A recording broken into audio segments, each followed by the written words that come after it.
ऐसी ही story regular सुनने और देखने के लिए मेरे YouTube चैनल रिया स्टोरी 2018 को सब्सक्राइब करें और लाइक करें एंड शेयर करें। अगर आप ये कहानी सुन रहे हैं तो शायद आप अकेले हैं, या शायद आपको अकेला महसूस कराया गया है, क्योंकि ये कहानी उन्हीं के लिए है जो भीड़ में होते हुए भी किसी की आवाज़ को तरसते हैं। ये कहानी है एक आवाज़ की जो मरने के बाद भी किसी का पीछा नहीं छोड़ती। रात के 2:17 थे। मैंने मोबाइल देखा, अननोन नंबर। मैंने कॉल काट दी, फिर से वाइब्रेशन, फिर से वही नंबर। इस बार मैंने कॉल उठा ली। हेलो। उधर से कोई आवाज नहीं, सिर्फ सांस लेने की आवाज, धीमी, डरी हुई, जैसे कोई रो रहा हो। कौन बोल रहा है? तुम अभी भी जागते हो? मेरे रोंगटे खड़े हो गए। आप कौन हैं?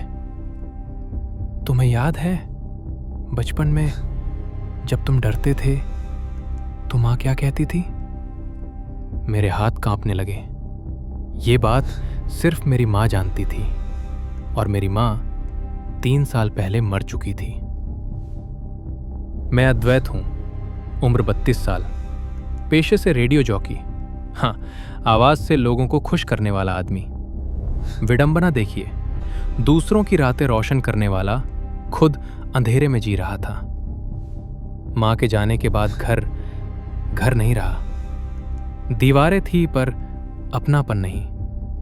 मैं अकेला था, और अकेलेपन की सबसे डरावनी बात होती है आप किसी भी आवाज से जुड़ जाते हैं, चाहे वो असल हो या नहीं।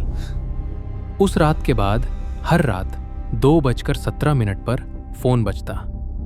हमेशा वही नंबर और वही आवाज। आज तुमने खाना खाया? थक गए लगते हो, अकेले मत रहा करो। कोई डर नहीं था, बस एक अजीब सा सुकून, जैसे कोई मुझे सुन रहा हो। लेकिन एक रात उसने कुछ ऐसा कहा जिससे मेरी रूह कांप गई। कल तुम ऑफिस जाते वक्त रास्ता बदल लेना। क्यों? क्योंकि आज जिस मोड़ पर तुम हमेशा सिगरेट पीते हो, कल वहां एक्सीडेंट होगा। मैं हंस पड़ा, पर अगले दिन ठीक उसी मोड़ पर एक भयानक हादसा हुआ। अब मैं डर गया था। तुम आखिर हो कौन? फिर आवाज आई, मैं वही हूं जिसे तुमने कभी सुना नहीं। मतलब मैं तुम्हारी मां नहीं हूं, लेकिन मां जैसी ही हूं। मेरे गले में कुछ अटक गया। तुम एक आवाज से प्यार कर सकते हो क्या? मैं चुप रहा, क्योंकि सच यही था। हम बात करते बिना नाम, बिना शक्ल, बिना सच। सिर्फ आवाज। वो मुझे हंसाती, डांटती, चुप कराती, और मैं उससे अपने दिल की हर बात कह देता। एक रात मैंने पूछा, अगर तुम सामने आ जाओ तो? वो हंसी। तब ये सब टूट जाएगा। क्यों? क्योंकि कुछ रिश्ते सिर्फ आवाज में ही जिंदा रह सकते हैं। एक रात उसने कहा, मैं ज्यादा दिन नहीं रह पाऊंगी। क्यों? क्योंकि तुम सच जानने के करीब हो। मेरी सांस रुक गई। कौन सा सच? कि मैं जिंदा नहीं हूं। मैंने अपनी दोस्त नीरा से मदद ली। वो क्राइम पॉडकास्ट बनाती थी। नंबर ट्रेस हुआ। लोकेशन एक बंद मानसिक अस्पताल। वहां 6 साल पहले एक लड़की ने आत्महत्या की थी। नाम अनन्या।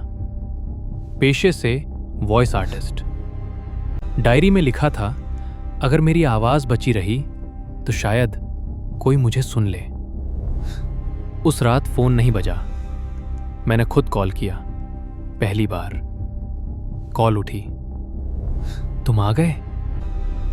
हां, मैं जानता हूं तुम कौन हो। हल्की मुस्कान। तो फिर डर क्यों नहीं लग रहा? क्योंकि तुमने मुझे जिंदा रखा। अद्वैत, अब मेरी आवाज यहीं रुक जाएगी। नहीं, रुको।